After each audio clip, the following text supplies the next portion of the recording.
The Mariners did a few things incredibly well last night and did a few things quite horrible. One of the things they did incredibly well was actually get the pitch count for the starter Green into a high amount early in the game, which allowed them to chase and get to the bullpen and tax the bullpen throughout the series. It's the rubber match today, though Seattle has won the series.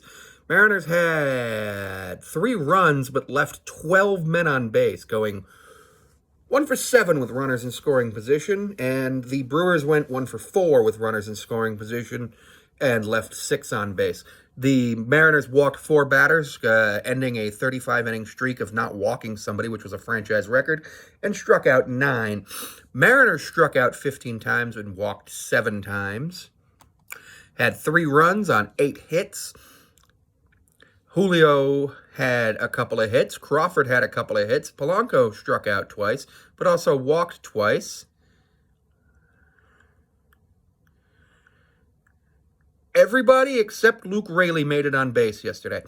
I thought it was that. Ty France came in to pinch hit and walked for Raley, which was actually really good. It was supposed to be a day off for France, but bringing him in to pinch hit absolutely helped. Runs were tough to come by yesterday for either team, as it was a pitcher's duel through and through. And I think pitcher's duels are really exciting, but I also think that when you're in a pitcher's duel and you average 10 strikeouts a game, it's not good for you because then you'll strike out 15 times, which is really not good. But the more you're able to get into that pitch count, the better it'll be. And a lot of those strikeouts were on 3-2 counts, or even 3-2 counts after 4 or 5 foul balls off, and then a strikeout happened. I was relatively impressed with the way the Mariners approached things at the plate. Crawford and Rodriguez both had 5 at-bats. Polanco had 3 with 2 additional plate appearances going for walks, which was awesome.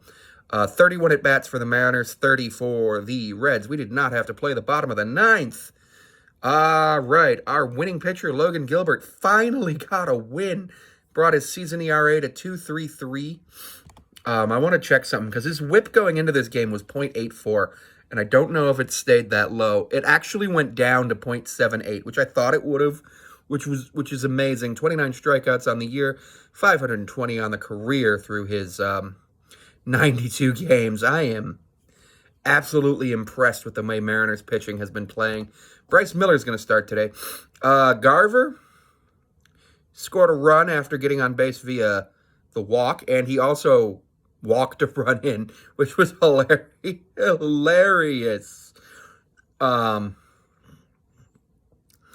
was the RBI walk. Luke Raley had 3 strikeouts. That's why they brought Ty France in for him. Clace, he had a RBI double in 4 at-bats. He did strike out twice. Those strikeouts I'm not worried about.